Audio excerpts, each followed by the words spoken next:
नमस्कार दोस्तों,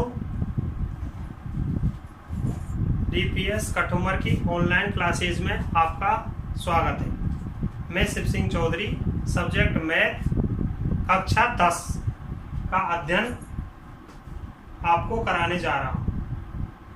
आप देखिए प्रश्नावली नंबर 6, जिसका नाम है त्रिकोणमितीय अनुपात। त्रिकोणमितीय अनुपातों में अपन कक्षा 9 की प्रश्नावली नंबर 14 में पहले ही पढ़ चुके हैं।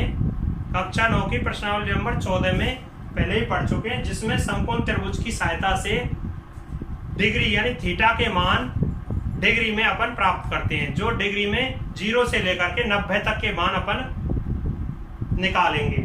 0 से 30, 45, 60 और 90 तक इनके मान पाई रेडियन में भी निकाले जाते हैं।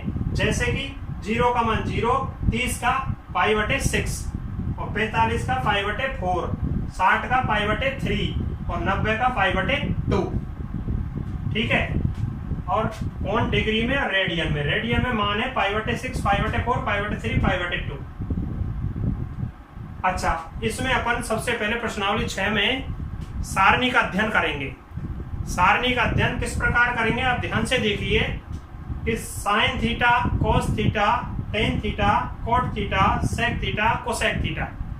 सबसे पहले साइन थीटा में 0 डिग्री का मान निकालेंगे, फिर साइन थीटा में 30 डिग्री का, फिर 45 का, फिर 60 का, फिर 90 का।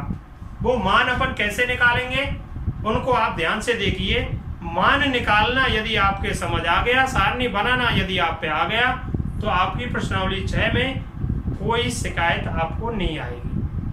और प्रश्नावली नंबर 6 में आपको सबसे अहम चीज है सारणी, और सारणी बनाना आपको आना चाहिए।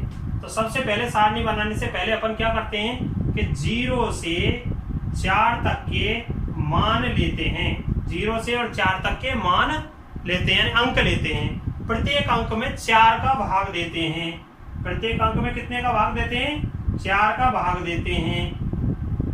ऐसे अब भाग देने पर जिस संख्या में आपस में एक दूसरी संख्या से एक दूसरी संख्या कट जाती है तो ठीक है, नहीं कटती है तो उसी संख्या को यों की त्यों अपन रख लेते हैं। और रखने के बाद उन संख्याओं का वर्गमूल निकाल लेते हैं। जिस संख्या का वर्गमूल पूरा निकल जाए, वो संख्या जो पूर्ण वर्ग होती है उसका वर्गमूल निकल जाता है। जो पूर्ण वर्ग नहीं होती है उसका वर्गमूल नहीं निकलता है। उस पर अपन क्या करना है, दशमलव में वर्गमूल नहीं निकालना है। अपन को दशमलव में मान नहीं निकालने हैं, उस पर अपन वर्गमूल का निशान लगा देते हैं। क्या कर देते हैं? वर्गमूल का निशान लगा देते हैं। तो 4 का भाग 0 में देंगे 0, 1/4 का 1/4, क्योंकि 4 का भाग 1 में देंगे दशमलव में जाएगा, और दशमलव में अपन को भाग इसमें देना नहीं है।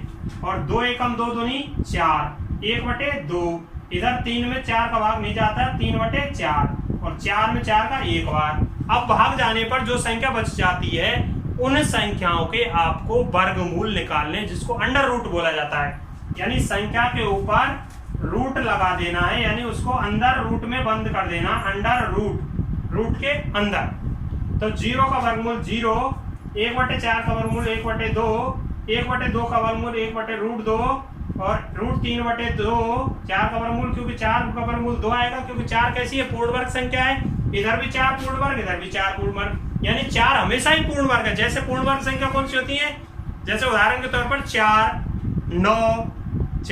9, 16, 25, 36, 81, 64 इत्यादि संख्या, ये पूर्ण वर्ग संख्या है। पूर्ण वर्ग संख्याओं के वर्गमूल निकालने में अपन को बिल्कुल परेशानी नहीं आती है। पूर्ण वर्ग संख्याएं जो हैं उनका वर्गमूल सीधा निकल जाता है, और दशमलव में इसके मान आपको नहीं निकालने।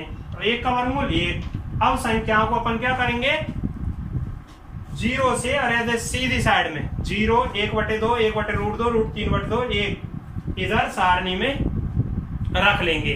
यानी साइन 0 का मान कितना? 0, और साइन 30 का मान 1/2, साइन 45 का मान 1/√2, साइन 60 का मान 1√3/2 और साइन 90 का मान 1। अब अपन को क्या करना है? साइन के मान अपने पास प्राप्त है। अब अपन को मान निकालने कोस के। किसके? कोस के। तो कोस के मान निकालने के लिए अपन क्या करेंगे कि साइन, जो मान अपने साइन के आए हैं, शुरू में जो मान अपने प्राप्त किए हैं, उनको अपन पहले तो साइन के कॉलम में सीधी साइड से रखें, अब उल्टी साइड से यानी पीछे की तरफ से बैक साइड से आपको मानों को रखना है, जैसे 1 1 ये मान आगे ले जाना है और √3/2 ये आगे ले जाना है, फिर 1/√2, फिर 1/2, फिर 0 का 0। अब अपन को मान निकालना है किसका, साइन का प्राप्त हो गया, कोस का प्राप्त हो गया। ज्ञात कैसे करने हैं सवालों में कि साइन 0 सवाल में आ जाता है, साइन 0 तो साइन की सीध में 0 के नीचे मान देखना है। साइन 30 तो 30 के नीचे और साइन के सामने। साइन 30 का मान कितना है, 1/2। साइन 45 तो साइन 45 का मान कितना है, 1/√2। साइन 60 का मान कितना है, √3/2। साइन 90 का मान कितना है, 1। इसी प्रकार कोस वाले कॉलम में कोस 0 का 1, कोस 30 का √3/2, कोस 45 का 1/√2, कोस 60 का 1/2 और कोस 90 का 0। अब अपन मान निकालते tan के, किसके, tan के। तो tan के मान निकालेंगे तो tan थीटा बराबर सूत्र होता है आपका साइन थीटा बटे कोस थीटा। क्या होता है, साइन थीटा बटे कोस थीटा, जो आपने प्रश्नावली नंबर 14 कक्षा 9 की प्रश्नावली नंबर 14 में आपने इन सूत्रों का अध्ययन किया है। वो सूत्र कैसे हैं मैं आपको बता भी देता हूं कि साइन का उल्टा क्या होता है, कोसेक। तो साइन थीटा बराबर 1/कोसेक, 1/कोसेक और कोसेक थीटा बराबर 1/साइन। इसी प्रकार कोस थीटा बराबर 1/सेक और सेक थीटा बराबर 1/कोस और tan थीटा बराबर 1/कॉट और कॉट थीटा बराबर 1/tan और tan थीटा बराबर 1 sin थीटा बटे cos थीटा और cot थीटा बराबर cos थीटा बटे sin थीटा। तो ये सूत्र आपने पढ़े नहीं भी है तो ये मैंने लिख दिए हैं, ठीक है। तो इनको ध्यान रखना है। तो tan थीटा बराबर क्या होता है, sin थीटा बटे cos थीटा और tan थीटा का मान निकालना है अपन को। तो sin बटे cos, तो cos का भाग sin में देना है। cos का भाग किस में देना है, sin में। तो दीजिए cos का भाग sin में, देखो किस प्रकार देंगे, 0 का भाग 1 में, तो क्या आएगा 0। ये आ गया पहला मान, ये रख दिए पहला मान। फिर दूसरा 1/2 का भाग 2 में भाग √3/2 का देना है। तो 1/2 गुना भाग के चिन्ह को गुणा में परिवर्तित करेंगे। तो भाग के चिन्ह गुणा में परिवर्तित करने पर अपनी संख्या पिछले वाली संख्या है जो उल्टी हो जाती है। उल्टी का मतलब ऐसा नहीं हर का अंश, हर अंश का हर हो जाएगा, यानी 2 ऊपर चला जाएगा, √3 नीचे आ जाएगा और 2 से 2 कट जाएगा, बराबर बच जाएगा 1/√3। तो 1/√3 लिख देना है आपको। कितना लिख देना है, 1/√3। अब तीसरी संख्या, दूसरी संख्या है ये वाली कि 1/√2 भाग 1/√2, यानी इसका भाग इसमें देना है। तो 1/√2 गुना √2/1, वही प्रक्रिया, √2 खत्म, 1/1 का मान कितना होता है 1, इधर रख देंगे 1। इसी प्रकार अगली संख्या √3/2 भाग 1/2 बराबर √3/2 गुना 2/1 बराबर 2 से 2 खत्म, √3/1 बच गया, वहां का मान कितना आएगा 1/3, यानी खाली √3, क्या √3। अब अपन क्या करते हैं कि 1 का भाग अपन ने 0 में दिया तो क्या आया 0, लेकिन 0 का भाग 1 में देंगे तो क्या आएगा अनंत, जिसको बोला जाता है अपरिभाषित। क्या बोला जाता है, अपरिभाषित अनंत, यानी इसका दूसरा नाम है इंग्लिश वर्ड में इन्फिनेटिव। क्या, इन्फिनेटिव। इसीलिए इसको अपरिभाषित का मतलब होता है जिसकी कोई परिभाषा नहीं हो। अनंत का मतलब होता है जिसका मान शांत दशमलव संख्या की ओर प्राप्त नहीं हो, अशांत हो, यानी जो अशांत का मतलब जो आगे बढ़ता ही जाए, जिसका मान निकलता ही जाए दशमलव के बाद, उसी अंक की पुनरावृत्ति होती चली जाए। कुछ अंक आते हैं उनकी अंकों की पुनरावृत्ति होती चली जाए, जैसे पाई का मान 3.14 से आगे भी हो, आगे निकल जाता है, इसी प्रकार उसको बोला जाता है अनंत, यानी इन्फिनेटिव, अपरिभाषित। अच्छा, अब अपने मान आ गए साइन का, कोस का, टेन का। अब अपन जानते हैं कि साइन का उल्टा, मैंने अभी बताया आपको, साइन का उल्टा क्या होता है कोसेक, 1/कोसेक, और कोसेक का उल्टा 1/साइन। तो इसी प्रकार अपन क्या करेंगे, साइन का उल्टा मान निकालेंगे। साइन का उल्टा क्या होता है कोसेक, तो 0 का उल्टा क्या होगा अनंत, ध्यान रखना है आपको कि 0 का उल्टा हमेशा क्या होता है? अनंत। अनंत, अनंत, अनंत, ठीक है। और 1/2 का उल्टा 2/1, तो 2 मान लेंगे। 1/√2 का उल्टा √2, और √3/2 का उल्टा 2/√3, और 1 का उल्टा 1। ये किसके मान आ गए? कोसेक के। किसके? कोसेक के। अब निकालने अपन को कॉट के या कोस के। तो कोस का उल्टा हमेशा क्या होता है? सेक। तो 1 का उल्टा क्या होगा? 1, और √3/2 का उल्टा क्या होगा? 2/√3, और 1/2 का उल्टा √2, और 1/2 का उल्टा 2, और 0 का उल्टा अनंत। क्या होगा? अनंत। अच्छा साहब, कोट में आ जाओ कि tan का उल्टा क्या होता है? कोट। tan का उल्टा क्या होता है? कोट।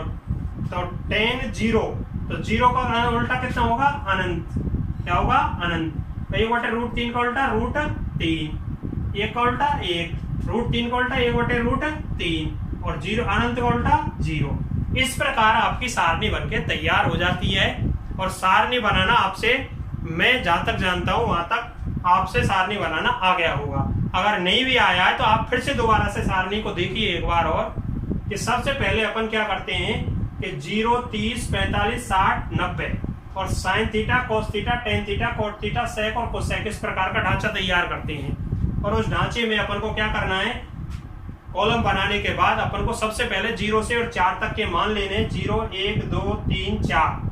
प्रत्येक पद में 4 का भाग देना है। प्रत्येक पद में किसका भाग देना है? 4 का। और 4 का भाग देने के बाद जो अपने मान प्राप्त होते हैं वो होते हैं 0, 1/4, 1/2, √3/4 और 1। इनका वर्गमूल निकालना है। 0 का वर्गमूल 0, 1/4 का वर्गमूल 1/2, 1/2 का वर्गमूल 1/√2, √3/4 का वर्गमूल 2, और 1 का वर्गमूल 1। जो मान आपके आ जाते हैं 0 से इधर, ऐसे सीधे इधर, ये आपको पहले कॉलम में साइन वाले में जमा देने, सीधे के सीधे। उसके बाद कॉस वाले कॉलम में ये पीछे से ऐसे उल्टे जमाने, ऐसे इधर इधर जमाने, उल्टे।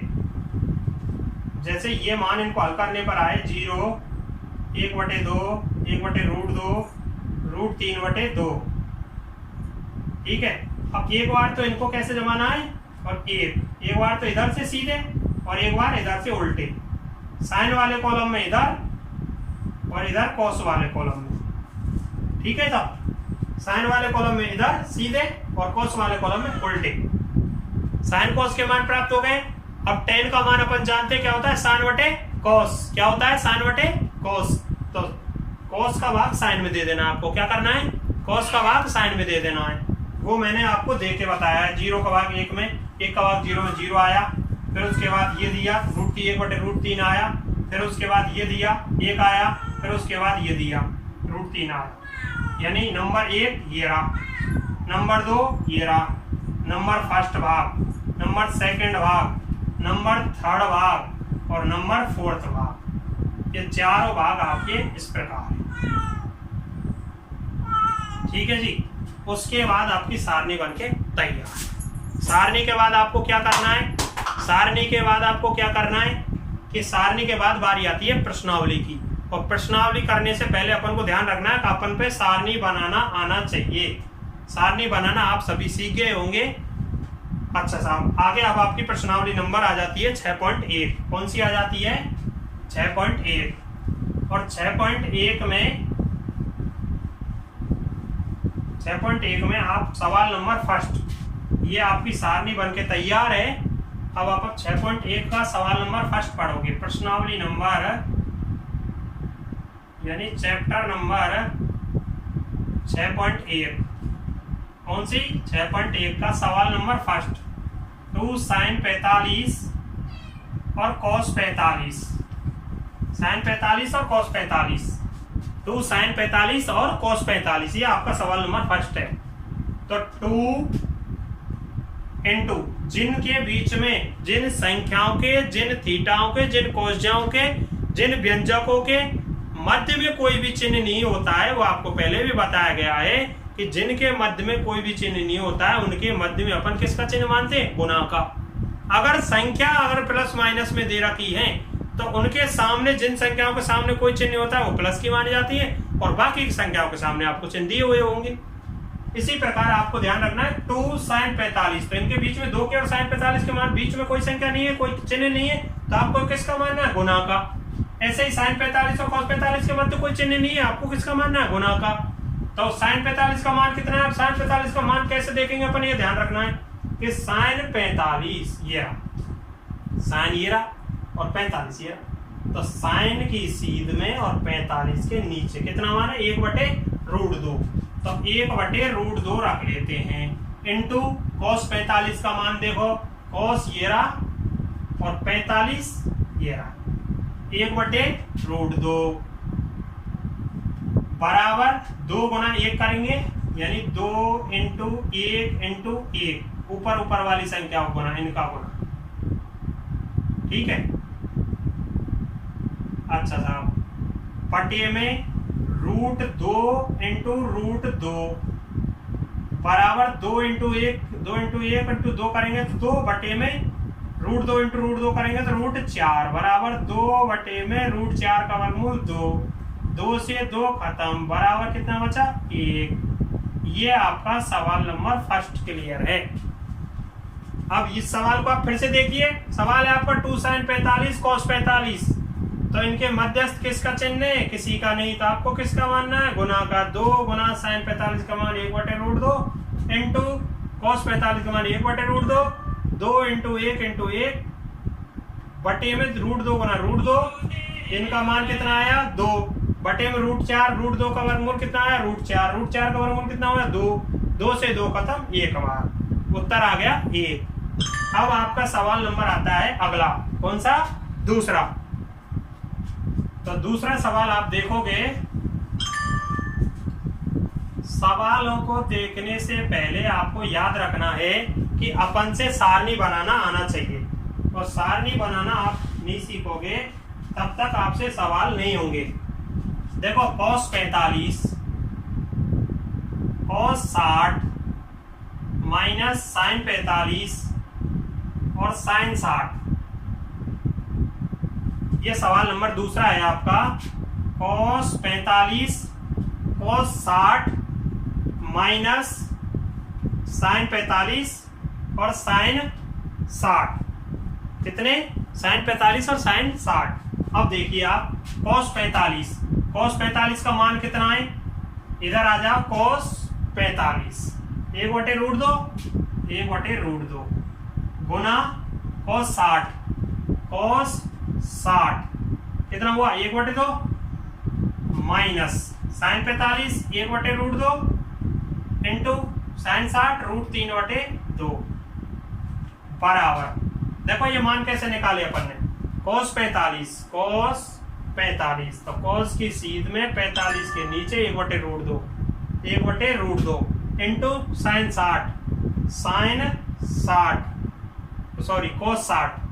cos 60 कितना है? 1/2 माइनस है, माइनस लगा दी बीच में, बराबर sin 45 मान 1/√2, देखो sin 45 1/√2 और sin 60 √3/2। अब 1 गुना 1 करेंगे तो 1 बटे में 2√2 माइनस √3 इंटू 1 करेंगे √3 तो √3 और बटे में 2√2। अब इनका एलसीएम लेंगे, क्या लेंगे? एलसीएम का मतलब होता है लोएस्ट कॉमन मल्टीप्लाई। क्या होता है? लोएस्ट कॉमन मल्टीप्लाई, यानी वह छोटी से छोटी संख्या जिसका किसी भी संख्या में भाग देने पर वह पूर्ण से विभाजित हो जाए, वो क्या कहलाती है? एलसीएम। तो इधर इनका क्या लेंगे? एलसीएम, यानी लघुत्तम, जिसको हिंदी में कहते हैं लघुत्तम समापवर्तक। तो इनका लघुत्तम लेंगे, जैसे समान संख्या 2√2 और 2√2, तो समान संख्या का लघुत्तम वही संख्या होती है। यदि असमान संख्या अभाज्य संख्या होती है तो क्या करते हैं? उनका गुना कर देते हैं। यदि एक ही पहाड़ी की संख्या होती है तो उनमें से बड़ी संख्या का चयन कर लेते हैं। तो इधर 2√2 लघुत्तम, 2√2 का भाग पहले हर का भाग एलसीएम में देते हैं, कितनी बार गया? 1 बार। 1 को गुना हरते अंश से करते हैं तो 1 माइनस 2√2 का भाग इसमें देते हैं तो ये कितना बच जाता है? 1 का गुना √3 से √3। ये क्या आ गया भैया? उत्तर। ये आपका दूसरा सवाल हल हो गया।